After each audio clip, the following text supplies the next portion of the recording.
Hello. Hi. Hello. Howdy. We're on our way to Titan Ranch. Yay! Hey.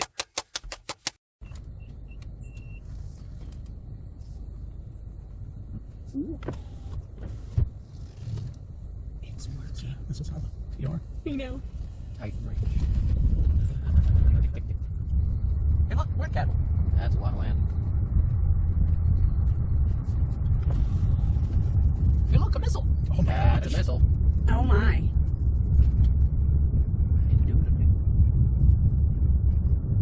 I don't see the silo anywhere. See, I don't know how silos work. Underground. Missile silos are underground. Did you not know we were going underground? You know. We're going He's just 5 being stories underground, son. How tall is the story?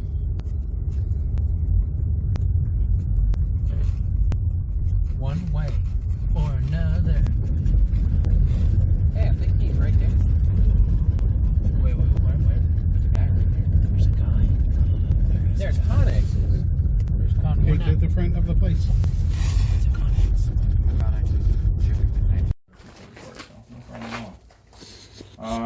Excellent. Well, I'm GT, as I mentioned. What's everybody's name? Michael. Cameron. Melissa. Darren. Okay. Do my best. Yeah, I'm 50% right now. So, welcome to Titan Ranch. We are, if you didn't know this already, you're at a former nuclear missile base, the largest nuclear missile the U.S. has ever had, even to date. That's a full-scale replica, so we built that from scratch. Everything except the nose. The nose on that is real, called the re-entry vehicle. So that's the component that would hold the warhead. So I found one for sale up in Kansas, actually. The fact that that's for sale. Yeah, I paid 20 grand for that thing, but I wanted something real. Yep. So as part of it, but that's our next B&B. So that's going to be fully livable. All the infrastructure's done. Oh, the wow. inside. So it's yeah, I mean, it'll be done. Now you've someday. given me another reason to have to come back down. Exactly. That's my evil plan. Yeah, so the missile is right by that sign. That's where the silo is and was. On the other side of where those wood piles It's are. actually to the left of the road Oh, okay.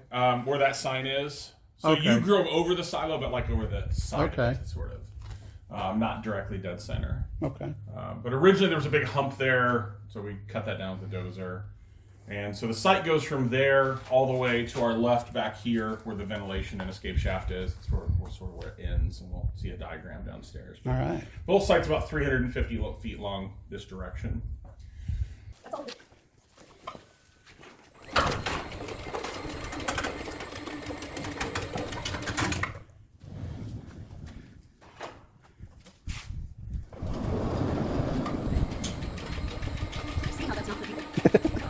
Yeah, it's obviously plenty of capacity, but yeah, it's not super rated for safety. Look at how it failed, but Yeah, because on the off chance it does fail. Yeah. Illegal is. I know they failed, but 35 feet, so how did that fall? Yeah, exactly. Yeah, that helps. Waivers are important. Do you know how many science experiments did you here? Fine.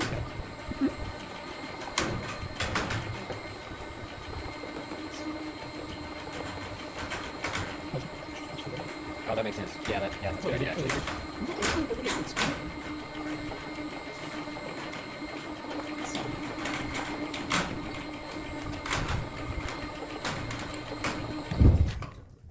In this part, the access portal in the silo is blown up.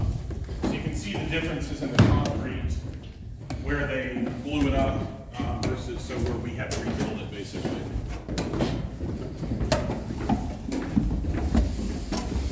So you're talking about like this right here? Yeah, like this. Like that?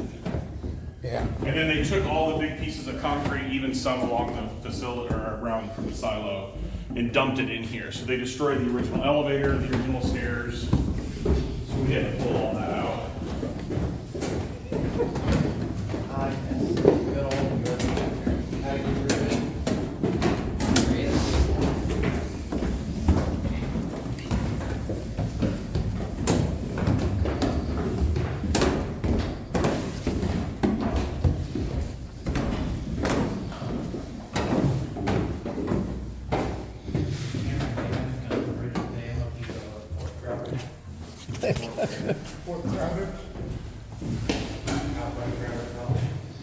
Whoa, there's a step there, guys. Watch out. Watch your step.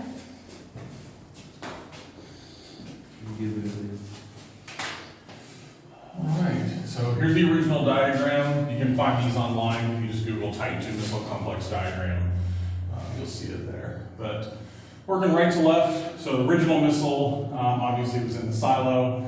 This isn't quite to scale. The missile's 103 feet long, 10 feet diameter. The silo's 147 feet deep, so it wasn't so close to the top. Originally had a 700-ton door on top. It would slide open for maintenance or launching or whatever they happen to be doing with it. Titan II had a 9 megaton warhead, so 9 megatons. If you take every bullet and bomb used in World War II, and you add up all of the power of every bomb, including the 2 atomic bombs we used, that's only 1/3 of the power of one Titan II warhead. So it is a very, very scary machine. A lot of people think that Titan II was classified. It wasn't. In the world of mutually assured destruction, so you've probably heard that term before, you actually need your enemy to know that you have the big hammer. So there are details that are classified. The only thing I know that's still classified are the target locations. It's fairly obvious. There's 54 Titan IIs. Pick major strategic things and large cities, and you have your answer. The Kremlin. I mean, that's a soft target for this thing. So Titan II, again, there's 54 of these, 18 in Arkansas. Kansas and Arizona had 18 each as well. The only one preserved is in Arizona, so there's a Titan II Missile Museum. I highly recommend going to that if you're ever in Tucson area. It's well worth it. It's way cooler than this place, but it's hard to spend the night there. So this one, Titan II was also known as Gemini. So Gemini was a rocket system that sent astronauts into space. Mm-hmm. So Titan II and Gemini are identical. You just take off the warhead, put a crew capsule on, put 2 skinny dudes in it, and kick them up and light the fires, and they're out. So when we were in Hutchinson at the Cosmosphere, they had a Gemini capsule there. Yep. So that would have been on top of one of these rockets. Yep. There's a fully preserved, there's a full Titan II with the capsule in a museum in Weathersford, Oklahoma. It's a random place in the middle of I-40, but Tom Stafford was an astronaut on Gemini, so there's a Stafford Museum. It is an incredible museum in the middle of nowhere. It's quite the gem, so I recommend visiting if you're ever on the way. So tunnel, better known as a cableway, and then the access portal. So the access portal originally, again, stairs and an elevator. They blew that up. So when I bought it, this was full of debris, completely full to the top. We had cattle that were roaming across, so we just had to measure and start digging. Door number 6 behind us, that will stay open during your stay. But door number 6 is one of 4 doors that are between 6,000 and 7,000 pounds each.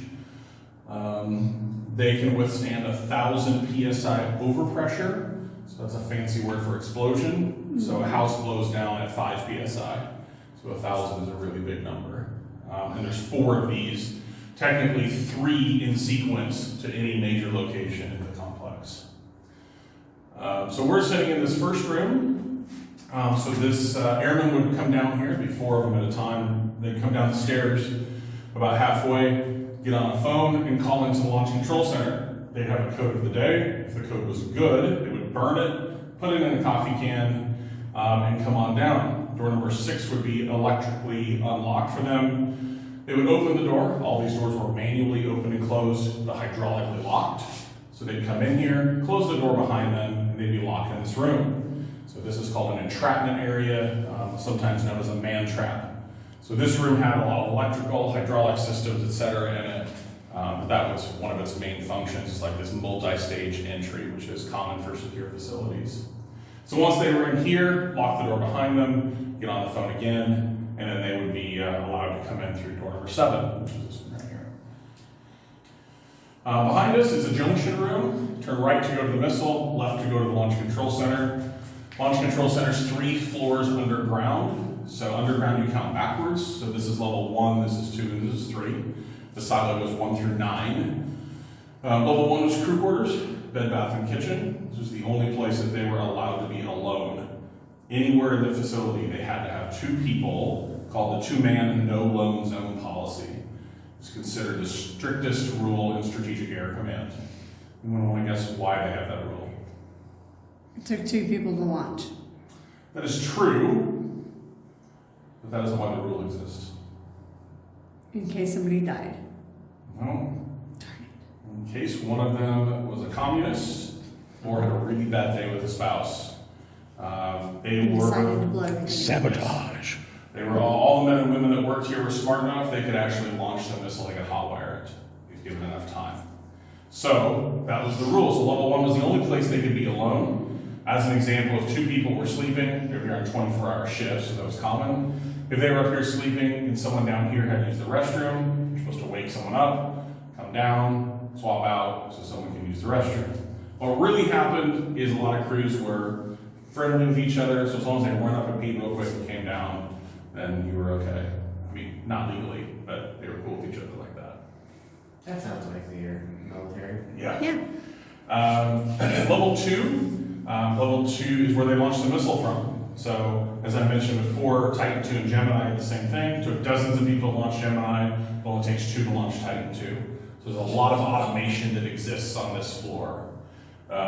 When you guys, if you ever take the tour in Arizona, they usually limit it to 15 people. We can get 70 in there now. Okay. So it kind of gives you an idea of the difference in sizes with all this equipment in here. A lot of which isn't shown along this wall. But this had the launch desks and 2 keys to turn it, located in safes. I happen to possess one of these keys. You guys will see on your checkout, so it's kind of fun to get. Level 3 is support services. So things like battery backup, communications, air handling, septic system, or escape hatch are all located on level 3. The escape hatch, when I bought this place, it was full of mud and the top 17 feet was concrete. So obviously we had to work on that, so that took a while, but got that done and cleaned out. Let's see. Any questions on this diagram? Are we gonna be able to go like towards the missile, like 9-story, or the 9 levels? The silo. Yeah. Yes, you just have to start digging. Oh, got it. If I start now, we can finish. Yeah. In about 20 years. There are 700 cubic yards of material on level 2 alone, so it's 70 dump truck loads. So unfortunately, we have not opened that. How many spoons do you got? How many spoons? Give me one. Yeah. So I would love to open it up, but there's not really a good reason to, other than just curiosity. But yeah, even just even level 2 is a pretty massive undertaking. Yeah. Sorry for the answer on that. I don't want to jump ahead in your presentation, but what you have done took like 10 years or something? Yeah, no, it's not jumping ahead. Yeah, we were, from the day we opened it to the day this was fully livable was basically 10 years. When time and money would collide, we would get a project done. I could go from 0 to what this is today in 6 months if someone just writing checks. Gotcha. So it's a lot of work. Yeah. And especially got a crew. I mean, I have people help, but the only contracting we ever did was plumbing and electrical. Gotcha. Any other questions on this? All right. Well, it's always tradition that a guest open the front door. Mikey. Nope, cumulus. Now, you're gonna want to put that down. You get for to sure. order. Both You get those to open it things. before we leave. Okay. So this is your front door. So you guys get to open and close it however you wish. If she can't open it, can I? Wow. She'll be able to open it. You may want to hand your drink off. Oh, that's fine. So, 2 things to keep in mind when opening and closing this door. One is don't jerk on it like a car door. It'll win. Okay? So just pull hard, slow, and steady. You'll easily open it. Why do I know that you'll open it? Our current record for opening is a 7-year-old. And he wasn't like a big dude or anything. He was just a 7-year-old. The second piece of information is when you open it, if you try to be really tough, you'll move it just fine, but it'll build up enough inertia that it'll crush your legs between it and the doorstop right there. So just make sure you're not the leg between those. That's a doorstop. Yeah. That's the doorstop. Yeah, that is the doorstop. That's a 6-inch ID. Yeah. Are you kicking everything in here, or is that? No, that's just a testament to the ridiculousness of how this place is built. So it's all yours. Just give it a pull hard, slow and steady, and we'll work nicely for you. She's a science teacher. She knows. Don't be in the way of it. Yeah. It's really only people who just like try to set a record for how fast to open it that it really So me? becomes an issue. Yeah. Just don't hurt yourself. Look, it's momentum. So the door itself here, solid? It is not. Okay. So 1 inch thick, and then these are 1 inch plates sideways in here. Okay. This is the coolest freaking hotel ever. Welcome to Titan Ranch. Welcome to the Titan Ranch. So after we come in through the big giant door, which we showed a little earlier, you come into what was the entryway between the crew area, which we'll go down to, and then down that way was a maintenance corridor that would lead to the Titan II missile. But part of the corridor is still open. He uses for storage and that sort of thing. So one of the cool little features in here is This switch operates the bathroom. the door to the bathroom. I know in one of the videos we watched, we could not tell if there was a secondary bathroom in here besides the one in the main suite or level 1. As we came into level 2. And so this will bring us up into the bathroom. Has a nice little shower in here. And so a nice little bathroom in here that can be used for the other group down below. Oh, the door does close when you're in the bathroom. There's a secondary switch on the inside that closes the door, just like this one out here opens the door.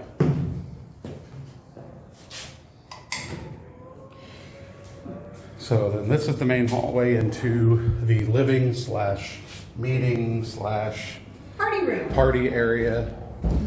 2 levels for party. Again, we're on level 2. Once you're underground, level 1 is the upper area, level 2, and then we'll go down to level 3. Michael and Cameron, who joined us. We have a couple of queen size beds, a nice sitting area in here. Mrs. Physics, you want to explain these? Sure, if I understood them. They're compression springs, so the building itself is not actually, like the floors aren't actually attached to the walls.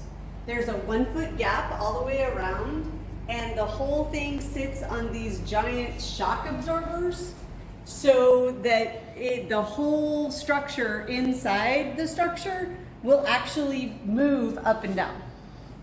Which, when they have a rave in here, could be It pretty does. wild to watch.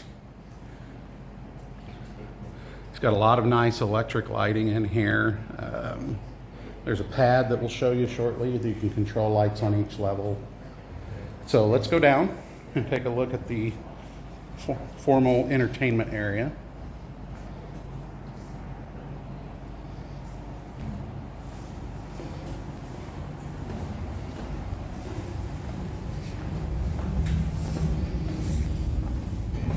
We'll start with the kitchen. Of course, we have to go down To to go up.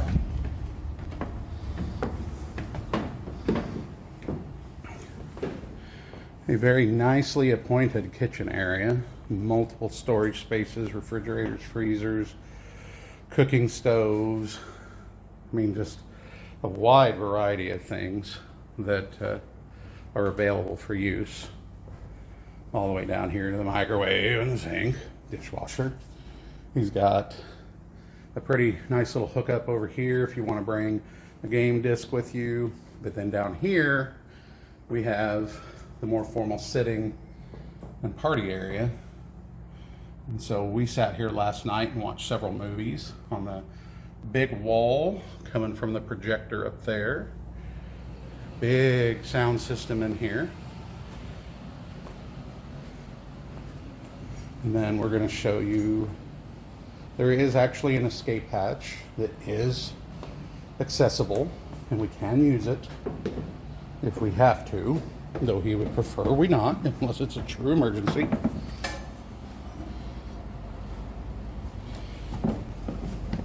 And so this, we would crawl back, and in the very back there is a ladder that's lit all the way up to the ground surface level. He's going in. Oh, It's lit up back there, son. it is? Yeah. Yeah, like, then the lights go all the way up? Right. Okay. Yeah, you guys are welcome to crawl in and look up. It's kind of cool looking. If you remind me on when you check out, I'll show it to you from the top down. Oh, okay. It looks cool. You just have to remind me. I don't normally do that. Yeah.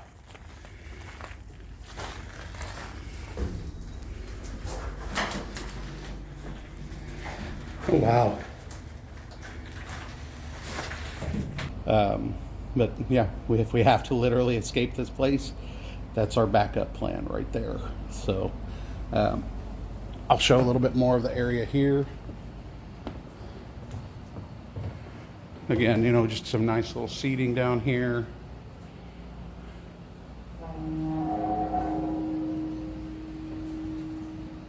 Lots of fire suppression stuff around. All right, let's go up to level 1. This is level 3, by the way. Level 3. When you're underground, they count backwards. Count from the surface.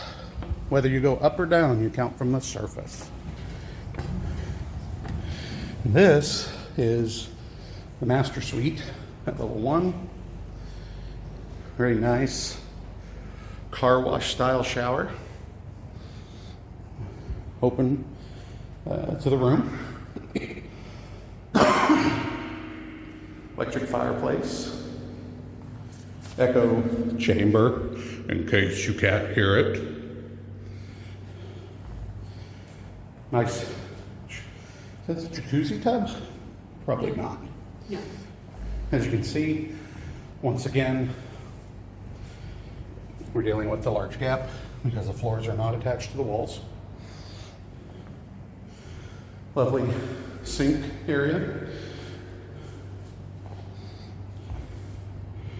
That's a really cool feature.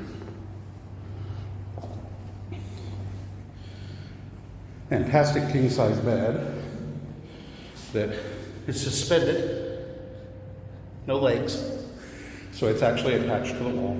It's a cantilever bed.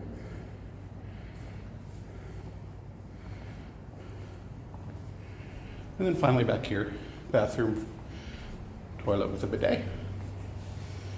And that's your tour of the inside of the Titan Ranch.